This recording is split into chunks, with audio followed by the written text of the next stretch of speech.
Oi, gente. Eu sou o professor Braz. Eu sou o professor Fábio. Estamos aqui para apresentar para vocês uma viagem pela literatura brasileira do século XX. Principalmente a poesia do século XX. Veremos uma visão geral da poesia e depois mais detalhes sobre os autores e as principais obras, que são assunto constante nas provas por aí. E antes de começarmos com essa viagem pela poesia brasileira do século XX, vamos aos rudimentos da matéria, alguns conceitos, algumas noções básicas sobre a poesia.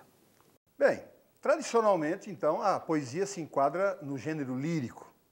Se você ouve um poema assim, por exemplo, eu faço versos como quem chora, de desalento, de desencanto. Fecha meu livro se por agora não tens motivo nenhum de pranto. Você nota que é uma poesia porque há um predomínio da subjetividade, né? Fala dele, há a presença de um eu lírico, alguém que está se expressando dentro do poema, e porque é expresso em versos, métrica, rima, etc. E quanto ao plano formal, o plano da expressão, podemos assim dizer, nós vamos perceber duas grandes tendências marcantes na poesia brasileira ao longo do século XX. Vamos acompanhar essas duas grandes tendências aí na tela. A tradição. Então veja, na poesia tradicional há o emprego de técnicas convencionais de versificação. Por exemplo, a métrica é regular, há uma contagem de sílabas rítmicas, métricas, a gente chama. Um verso alexandrino, por exemplo, é de 12 sílabas. Os decassílabos, 10 sílabas. Agora, é preciso prestar atenção porque às vezes a métrica não coincide com o número de sílabas gramaticais. Veja, por exemplo, o hino nacional brasileiro. Ouviram do Ipiranga as margens plácidas. 14 sílabas gramaticais. Se você vai cantar o hino nacional, você vai dar um ritmo. Ouviram do Ipiranga as margens cidades não conta. Quando o verso tem 7 sílabas, redondilhas maiores, é uma versificação tradicional e popular. Minha terra tem palmeiras, onde canta o sabiá. Sabe? 5 sílabas, redondilhas menores. Ou seja, então, a poesia tradicional tem formas fixas, né? E a linguagem é mais formal, mais gramatical. Bem, e temos também as manifestações poéticas ao longo do século XX, que se rendem mais à modernidade, buscam formas, então, mais inovadoras. Agora, na tela, você pode até acompanhar comigo algumas dessas características dessa poesia de feição mais inovadora. Há um emprego, então, de técnicas mais inovadoras. Há um uso de uma métrica mais irregular. Quando falamos de métrica irregular, nós vamos perceber que os poetas fazem uso mais dos versos livres. Versos livres são aqueles versos que não apresentam um número igual de sílabas métricas. Então, cada verso não vai ter aquela regularidade como, de repente, nos versos mais isométricos, versos regulares, como na tradição. Então, com o professor Braz, você viu também algumas métricas, decassílabos, redondilhas maiores ou menores. Já no esquema de versos livres, tudo isso aí é deixado um pouco de lado. Também vamos ter o uso dos versos brancos, versos sem rimas, versos em que você não tem um ajuste de rimas dentro de um poema. Enfim, nas formas rendidas mais à modernidade, você vai ver que os nossos autores vão fazer uso de formas mais inovadoras e a linguagem vai ser mais informal. Bem, com relação ao conteúdo, né, há uns temas que são recorrentes na poesia brasileira do século XX. Por exemplo, um certo tributo ao classicismo, referência à mitologia, ou à religiosidade, principalmente no simbolismo, a brasilidade, que vem lá do século anterior com o romantismo e que é uma das características básicas da poesia moderna, um nacionalismo crítico, e a discussão sobre a própria condição humana, né, a situação do homem na vida e no mundo de hoje. Interessante também que, como um outro tema que pode se adicionar aos temas já citados pelo Braz, é que a própria poesia, gente, foi também um tema para a poesia do século XX. Então, a poesia contemplada, o que nós chamamos de metalirismo, um poema quando fala acerca do próprio fazer poético. O que mais que podíamos citar? Ainda o amor. Amor sempre um tema obrigatório para a poesia de todos os tempos, de praticamente todos os poetas. E, finalmente, também vamos ter aquela poesia de protesto e de engajamento social. quando os poetas fazem uso da poesia para criticar, questionar a realidade de uma época, enfim, tocar o dedo nas nossas feridas sociais. Vamos ver então os principais momentos, os principais autores dessa poesia do século XX. Bem, de 1900 a 1920, ou seja, as duas primeiras décadas do século XX, nós temos um período que ficou denominado pela crítica literária brasileira de pré-modernismo, o que não veio a ser propriamente uma escola literária, um estilo de época, e sim um período de transição em nossa literatura. Porque justamente nesse período há uma coexistência de tendências de escolas literárias, né? Por exemplo, o parnasianismo e o simbolismo continuam a existir, uma forma de manter a tradição poética. Nesse meio aparece um poeta fora de série, fora de contexto, que é o Augusto dos Anjos, um poeta que ultrapassa até os limites da normalidade. Há também tendências inovadoras que são trazidas à baila pelas vanguardas artísticas europeias. Agora, de 1920 a 1930, nós temos a primeira geração modernista. Isso marcou o início do modernismo justamente com a realização da Semana de Arte Moderna de 1922. Pois é, Brás. Daí, com a Semana de Arte Moderna, há agora uma proposta de uma ruptura estética radical com o passado. Ou seja, agora chega o discurso de modernidade. Então, os nossos autores agora repudiavam o passado, gostavam de repetir gritos de ordem como "malditos sejam para sempre todos os mestres do passado". E a poesia agora rende este tributo à modernidade. A modernidade que se via presente nas coisas simples do cotidiano. E quem foram os grandes poetas desse momento? Temos que destacar aqui, entre vários, pelo menos o grande trio, aqui formado pelo Mário de Andrade, o papa do modernismo brasileiro, que além de ter sido um grande poeta, foi um grande prosador, tendo escrito pelo menos um livro sensacional, fundamental para toda a nossa literatura, para toda a nossa brasilidade, que foi o Macunaíma, o Herói Sem Nenhum Caráter. Tivemos também o Oswald de Andrade, considerado o ponta de lança do modernismo brasileiro, com a sua poesia irônica, sintética, que gostava de debochar muitas vezes de toda a realidade, fazendo paródias também de textos consagrados da literatura brasileira. E, finalmente, o Manuel Bandeira, o pernambucano Manuel Bandeira, que foi uma espécie de linha independente do nosso modernismo. Por quê? Teve um início simbolista, lá com o livro A Cinza das Horas, publicado em 1917. Aos poucos foi se rendendo às conquistas modernistas, quando em 1930 ele lança um livro chamado Libertinagem, que traz um poema e que, a certa altura, ele nos diz assim: "Estou farto do lirismo bem comedido". Isto é, dá aquele grito, ó, cansei dessa poesia certinha, metrificada, tradicional. Porém, em livros posteriores, ele volta a abraçar também tendências mais tradicionais. Enfim, Manuel Bandeira soube fazer um casamento na sua poesia entre tradição e modernidade. Bom, e agora vamos aos anos 30. Vamos estudar um período na nossa literatura que vai de 1930 a 1945, que é denominado de segunda geração modernista, segunda fase do modernismo no Brasil. Foram os anos de ouro da literatura brasileira. Em nenhum outro momento surgiram tantos e tão bons autores, numa mesma safra, numa mesma leva, como agora nos anos 30. Os anos 30 se caracterizaram por demonstrar uma maturidade formal e estilística. E como é que se mostra toda essa maturidade formal e estilística? Bom, principalmente com o reaproveitamento de algumas técnicas tradicionais. Na poesia, alguns autores, como Cecília Meirelles, como Vinícius de Moraes, voltam a adotar as técnicas de métrica, de rima, de estrofes. Mas mesmo assim, né, Brás? Há o prolongamento das propostas, das realizações e das conquistas de 22. Então, o que os autores fazem é esse perfeito ajuste, esse perfeito casamento. Então, se num poema o autor acha que vai funcionar melhor o uso de técnicas mais tradicionais, não há problema algum, ele faz uso disso. Em outros momentos, vai fazer uso de técnicas mais inovadoras, sem se falar também do que a linguagem também mais, às vezes, espontânea, um pouquinho mais livre de ditames tão rígidos, também continua a ser usada pelos nossos autores agora nos anos 30. Há também um engajamento nas questões políticas e sociais do seu tempo. isto é, a poesia produzida nesse momento, vai servir também para questionar a realidade, apontar os problemas, enfim, tocar o dedo nas nossas feridas sociais.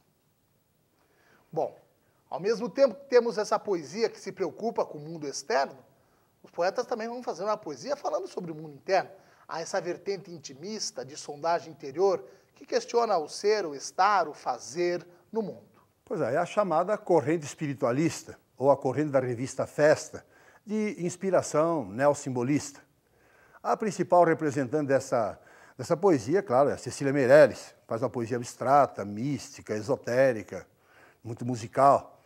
Além de outros poetas que entraram nesse ranking, né, da poesia intimista, mais individualista. Outros nomes dessa fase são os principais. O maior poeta brasileiro, talvez, é Carlos Drummond de Andrade. Uma poesia engajada, uma poesia social e, muitas vezes, uma poesia que questiona o próprio estar do homem no mundo. Uma poesia de cunho filosófico. Tá? E, claro que se inclui, entre eles, o poetinha Vinícius de Moraes. Agora, de 1945 aos nossos dias, nós temos a chamada terceira geração modernista, ou o neomodernismo. Temos agora em foco a linguagem, o trabalho com a linguagem, numa reformulação da forma de fazer literatura. A principal representante, a primeira representante desta geração, foi chamada de Geração 45, ou seja, um grupo de poetas que resolveu decidir que o modernismo tinha acabado e que eles tinham que retornar ao passado, ao rigor formal da poesia de antes da Semana de Arte Moderna. Bem, Brás, eles surgem em 45, essa geração do Edu Ivo, Marcos Conder Reis, e nos anos 50 já vem o grito também da modernidade, que vai ser o grupo chamado de concretismo, quando Décio Pignatari, Augusto de Campos e Haroldo de Campos lançam a sua poesia em novas bases. Vão aproveitar, fazer um uso agora da poesia numa estrutura verbivoco-visual. Agora o trabalho com as palavras em liberdade, eles vão acabar deixando de lado a noção de verso e a poesia passa a ser lida em novas perspectivas. O espaço em branco da folha de papel passa a ser valorizado também. Além do concretismo, tivemos outras manifestações poéticas também que vão nessa tendência da busca pela modernidade, inovação. A poesia praxis, que trabalha muito com o conceito também de permutação, comutação e convida aí o leitor a participar, a interagir com o texto. O poema processo, que é quase que uma espécie de radicalização da poesia concreta, quando eles vão trabalhar praticamente mais só com imagens. Ainda vamos ter depois a poesia marginal, aí da década de 70, com grandes poetas também, que produziam num primeiro momento de uma forma totalmente artesanal, aí representando toda uma rebeldia de uma época. E, enfim, outros movimentos também inovadores. Bom, e quem foram os grandes poetas neste momento? Agora fica até difícil trazer os maiores nomes diante de tanta gente que surge, por ser um período um tanto quanto recente, né, Brás?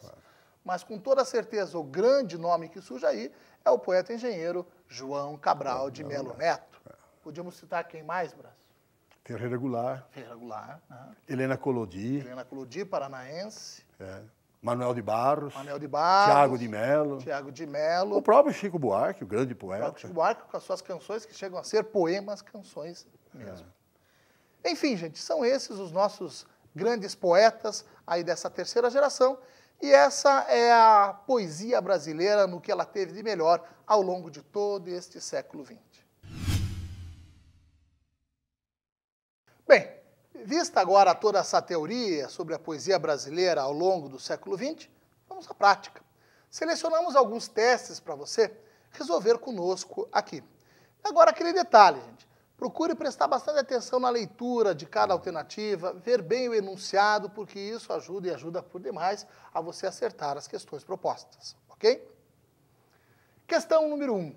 Manuel Bandeira não esteve presente à Semana de Arte Moderna, acontecida em 1922 em São Paulo, mas participou indiretamente com a apresentação de seu poema Os Sapos, lido lá pelo Ronald de Carvalho, que ridicularizava a poesia parnasiana. Assim, sua adesão se dá logo nos momentos iniciais da nova estética, primeira geração modernista. À vista do poema abaixo e do cruzamento de dados históricos com a produção poética brasileira do início do século XX, escolha a alternativa correta. Porquinho da Índia. Quando eu tinha 6 anos, ganhei um porquinho da Índia. Que dor no coração me dava porque o bichinho só queria estar debaixo do fogão.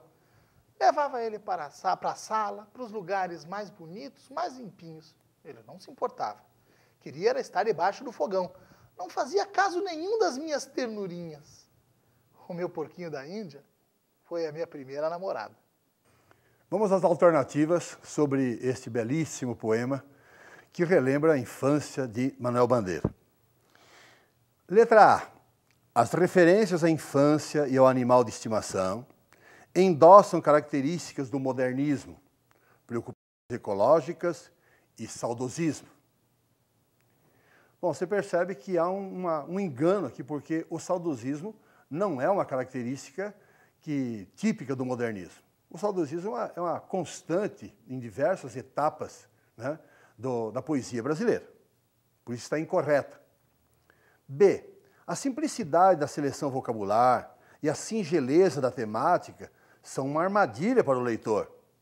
O presente recebido aos 6 anos não deve ser entendido como dado da experiência, mas como elemento simbólico, remetendo a questões de ordem metafísica.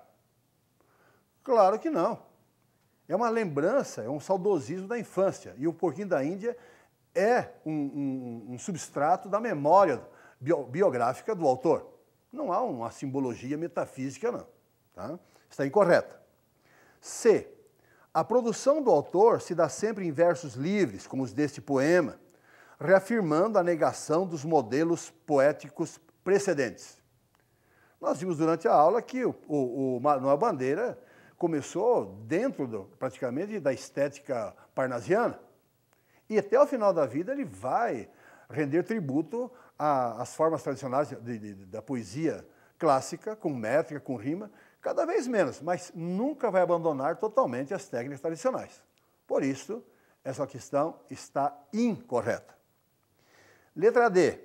A evocação da infância, tal como acontece nesse poema, é uma tônica do modernismo, que acabava de descobrir Freud e a psicanálise. Daí a recorrência ao tempo passado e à memória como temas poéticos. Novamente, o saudosismo, a recorrência aos temas passados, não é uma temática própria, exclusiva do modernismo. Em todos os momentos da história da literatura, um ou outro poeta sempre vai colocar o saudosismo, as lembranças, como tema poético. Por isso não está, não que seja incorreto, mas não está completamente correta essa alternativa. Então a letra E. O poema marca a posição distanciada dos ideais estéticos parnasianos na temática e na linguagem, dotando de força poética o prosaico do cotidiano. Nesse poema, o Manuel Bandeira realmente se afasta daquela tradição poética do parnasianismo, não utiliza métrica nem rimas e adota como tema coisas do cotidiano, assuntos do dia a dia, que não era comum na poesia tradicional. Então, esta pode marcar, é a resposta ao teste. Tá? Vamos ver o texto para a questão número 2. O poema é Profundamente, um poema de Manuel Bandeira também. Quando ontem adormeci, na noite de São João, havia alegria e rumor, estrondos de bombas, luzes de bengala, vozes, cantigas e risos ao pé das fogueiras acesas. No meio da noite despertei. Não ouvi mais vozes nem risos. Onde estavam os que há pouco dançavam, cantavam e riam ao pé das fogueiras acesas? Estavam todos dormindo. Estavam todos deitados, dormindo profundamente. Quando eu tinha 6 anos, não pude ver o fim da festa de São João, porque adormeci. Hoje eu não ouço mais as vozes daquele tempo. Minha avó, meu avô, Totônio Rodrigues, Tomásio, Rosa. Onde estão todos eles? Estão todos dormindo. Estão todos deitados, dormindo profundamente. Lindo poema, não? Bom, vamos ao enunciado da questão. No conhecido poema de Bandeira, aqui parcialmente reproduzido, a experiência do afastamento da festa de São João. Bem, vamos observar que tipo de afastamento que se deu. Temos um poema claramente de inspiração autobiográfica. Então, o eu lírico de Manuel Bandeira rememora a infância do Manuel de Bandeira. Uma festa de São João que simplesmente ficou lá para trás, ficou no passado. Bom, então esse afastamento se dá de que forma? Eis as alternativas. Letra A. É de ordem subjetiva e ocorre primordialmente no plano do sonho e da imaginação. Alternativa errada, porque esse afastamento que se dá aí em relação à festa do São João não decorre no plano do sonho nem da imaginação, é no plano das memórias, daquilo que de fato aconteceu, mas ficou no passado. Letra B. Reflete em chave saudosista o tradicionalismo que caracterizou a geração de 1922. Bem, até podemos dizer que há um saudosismo nesse texto, como em muitos outros, Manuel Bandeira. Na questão anterior que o Braz respondeu, também nós tínhamos um saudosismo de infância. Mas o saudosismo não era uma característica estética do modernismo em sua primeira geração. Alternativa incorreta. Letra C. É um afastamento que se dá predominantemente no plano do tempo e encaminha uma reflexão sobre a transitoriedade das coisas humanas. Alternativa muito interessante e a alternativa correta. É um afastamento que se dá no plano do tempo, pois ele se lembra daquilo que aconteceu quando ele tinha 6 anos. Então aí há um universo de vários anos de distância entre agora o presente e o passado. E ele traz tudo isso aí por meio de suas memórias, refletindo também sobre a transitoriedade das coisas humanas. Aquelas pessoas que já estavam dormindo naquela época foram dormir porque a festa de São João acabou. Hoje, quando o eu lírico rememora o que aconteceu aos 6 anos e se lembra dessas pessoas, ele percebe que essas pessoas, no seu dia a dia agora, no seu tempo presente, estão mortas, ou seja, estão dormindo profundamente. É a resposta à letra C. Vejamos as outras alternativas. Letra D. Assume uma feição abstrata na medida em que evita assimilar os dados da percepção sensíveis, registrados pela visão e pela audição. Totalmente correta. Veja que na alternativa ele fala de luzes, ele fala de sons, então é um poema que se apoia até mesmo nos sentidos. Falsa alternativa. Letra E. É figurada poeticamente segundo o princípio estético que prevê a separação nítida de prosa e poesia. Alternativa completamente incorreta. Nós vamos observar que nesse poema há um tom prosaico, ou seja, é um texto escrito em versos livres, sem uma métrica regular, e é um tom narrativo até que se vê nessa mistura de prosa e poesia, que era bem típica do modernismo em sua primeira geração. Vamos agora à questão 3, novamente da FUVEST São Paulo. Acompanhe a leitura do texto que vem na sequência. De certo, a gente daqui jamais envelhece aos 30, nem sabe da morte em vida, vida e morte severina. João Cabral de Melo Neto, Morte e Vida Severina. Neste excerto, a personagem do retirante exprime uma concepção da morte e vida severina, ideia central da obra, que aparece em seu próprio título. Tal como foi expressa no excerto, essa concepção só não encontra correspondência em alternativas. Bom, o título da obra Morte e Vida Severina gera um contexto de visão da vida nordestina. O Severino sai lá do sertão e caminha em direção ao litoral em busca da sobrevivência. E nessa trajetória ele vai se encontrar com todos os tipos de morte possíveis. E no final haverá o nascimento, né, de uma criança que relembra um pouco o Natal. No meio de toda aquela negatividade da morte, do sofrimento, no final vai ter uma mensagem de otimismo, de futuro na vida. Tá? Aqui nesse texto, quando ele diz, de certo a gente daqui jamais envelhece aos 30, nem sabe da morte e vida, vida e morte severina, tem as alternativas dizem assim, morre gente que nem vivia. Há uma referência explícita à morte e à vida. Nós vamos assinalar a alternativa incorreta, né? Então, essa está de acordo com o texto. B, meu próprio enterro eu seguia. Há uma referência à própria morte na trajetória dele do sertão para o litoral. C, o enterro espera na porta. O morto ainda está com vida. É uma vida morta, vida e morte severina.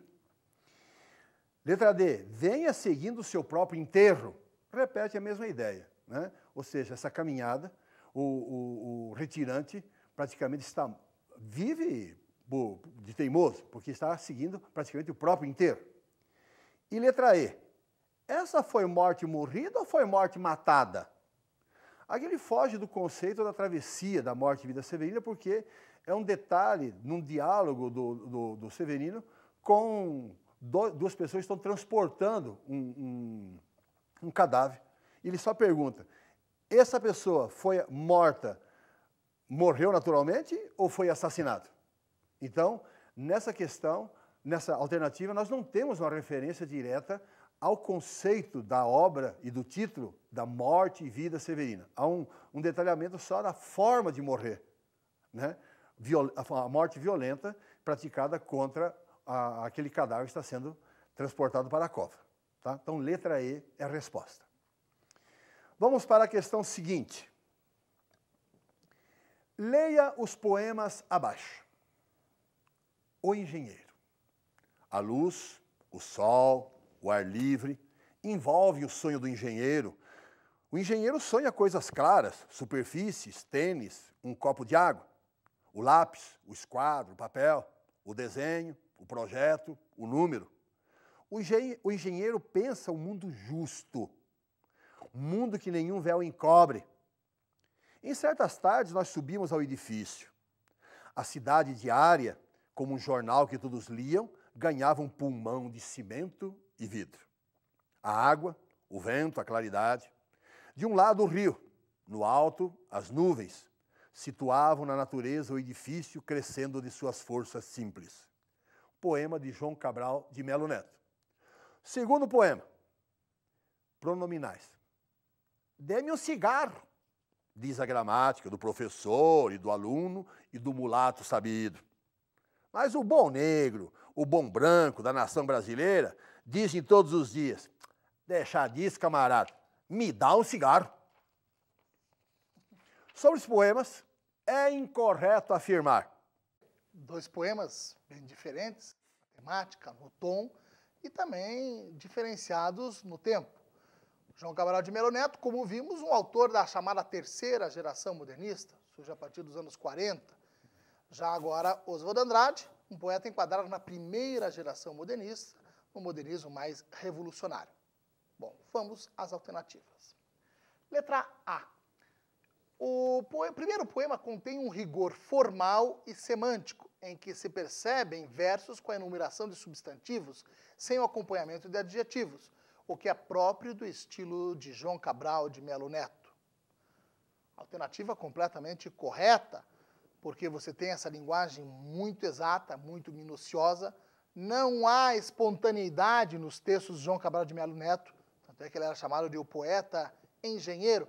Então, tudo é medido, tudo é muito bem pensado, tudo é muito bem calculado na sua poesia. Então, ele faz uso também de uma linguagem seca, direta e objetiva. O exercício que é a alternativa incorreta. A letra A está correta. Letra B. Predomina no segundo poema uma forma de expressão irônica, o que é um traço marcante da produção poética de Oswald Andrade, a exemplo de outros poemas do autor, como o Erro de Português e o Capoeira. Alternativa também completamente correta. Oswald Andrade faz essa poesia bem irônica, como você vê nesse texto. Deixa disso, camarada, me dá um cigarro. Ou no Capoeira, por exemplo, citado aí, em que ele dizia, quer apanhar, soldado? O quê? Quer apanhar? Pernas e cabeças na calçada. Letra C. Ao falar do sonho do engenheiro, João Cabral revela também a sua concepção sobre criação poética, que se traduz pelo afastamento do sentimentalismo e da emotividade. Essa tendência à objetividade acentua-se em seu livro Psicologia da Composição, escrito em 1947. Alternativa completamente correta. Nesta obra, Psicologia da Concepção, ele traduz muito bem todas as suas crenças em relação à poesia. Uma poesia seca, direta, objetiva, extremamente cerebral. Alternativa D.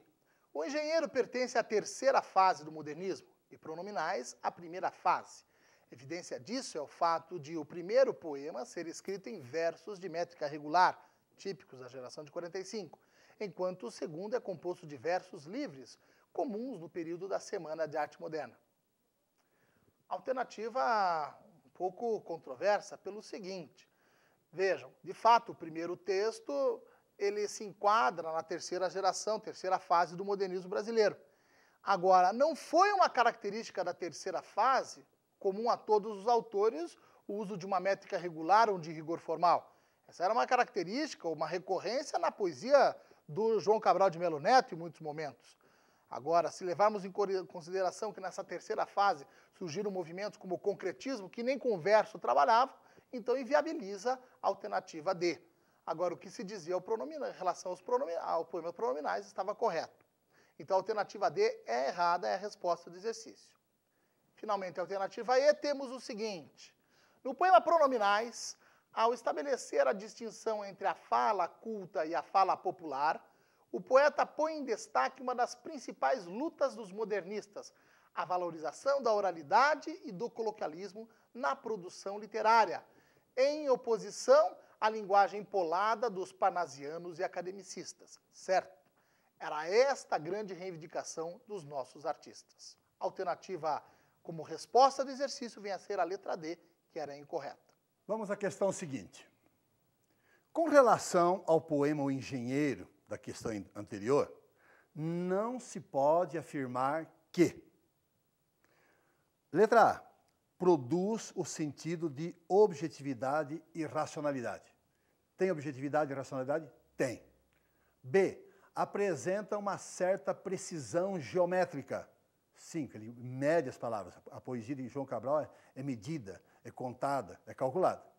C, apresenta princípios prosaicos, típicos da poesia do início do século. Princípios ou temas prosaicos são temas corriqueiros do cotidiano. Não é característica do João Cabral esse tipo de abordagem de temas do cotidiano. Tá? Então essa que está errada não se encontra naquele poema O Engenheiro. Letra D.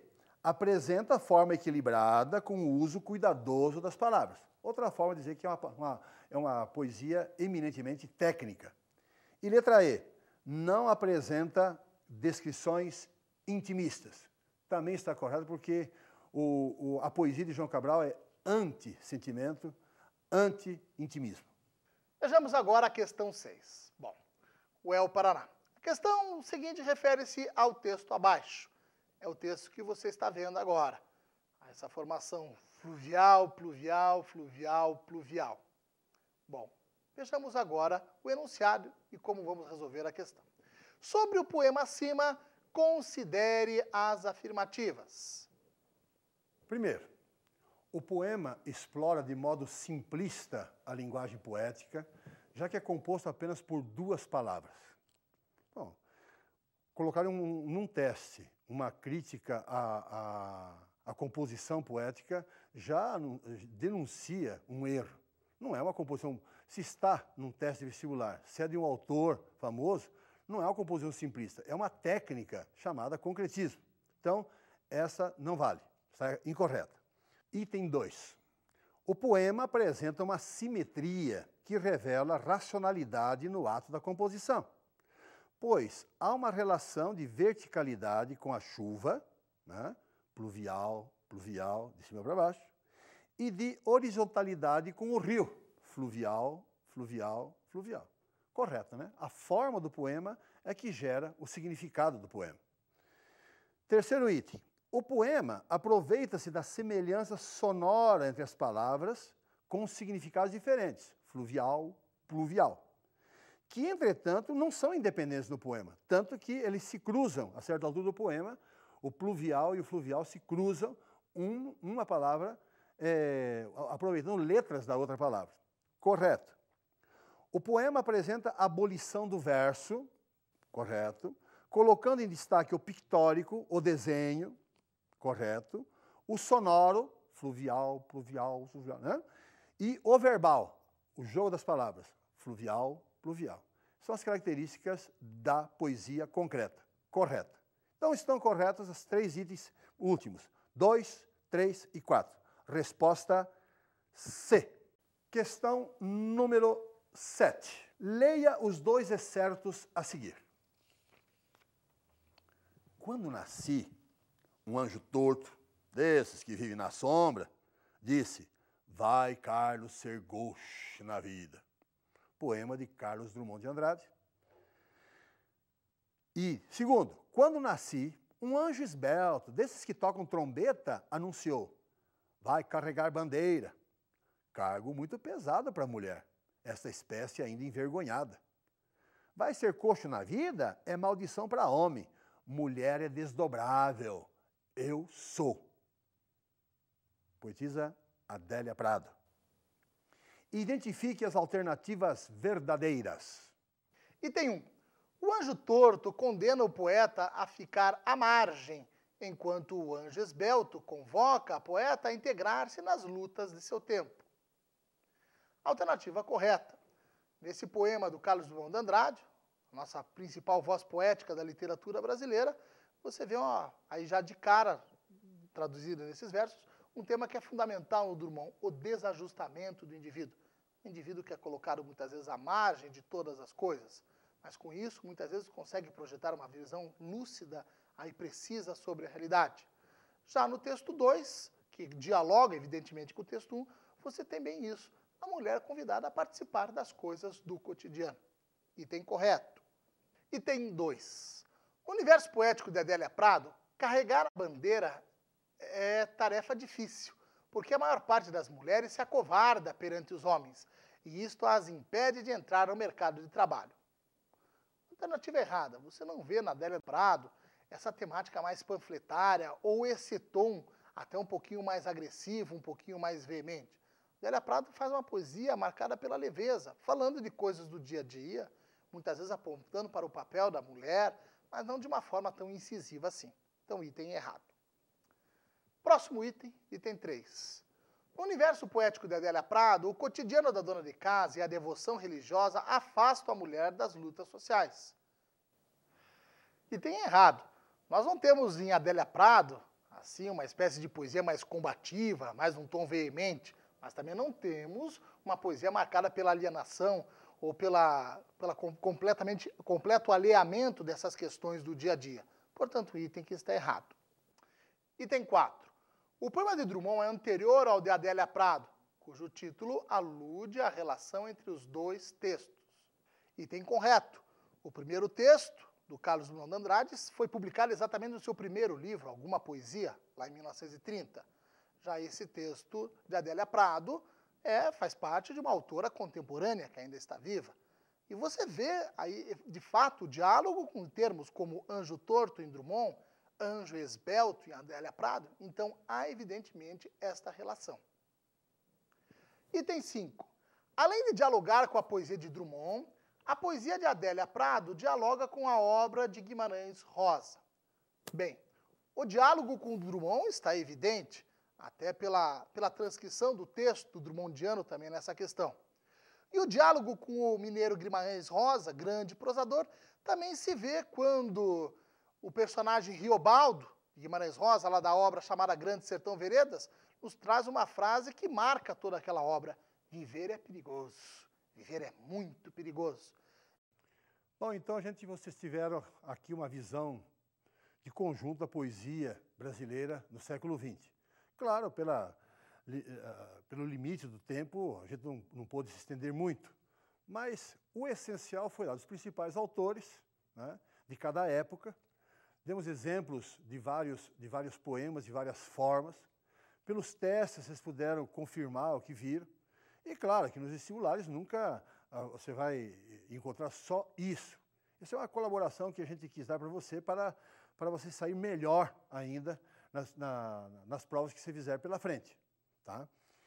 Os autores que nós apresentamos, né, são expoentes da literatura brasileira do século XX e, inclusive, estão exercendo a sua influência literária nos autores mais jovens até hoje.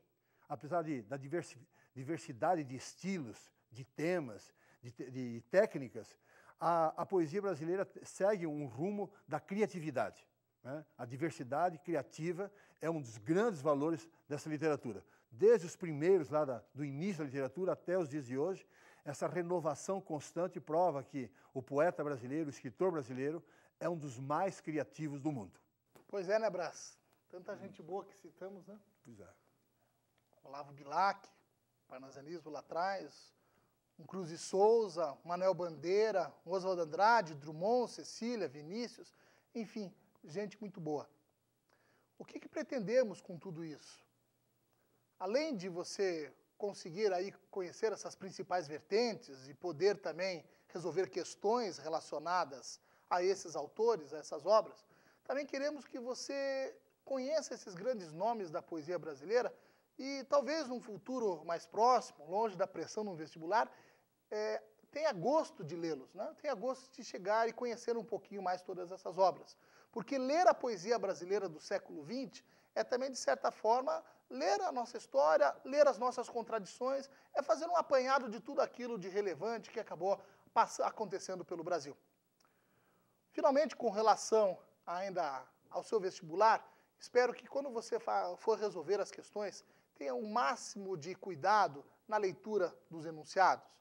Na leitura dos textos também sempre é fundamental. Pegou o texto, já veja o autor, tende já lembrar em que momento que ele começou a escrever, em que estética ele se enquadra.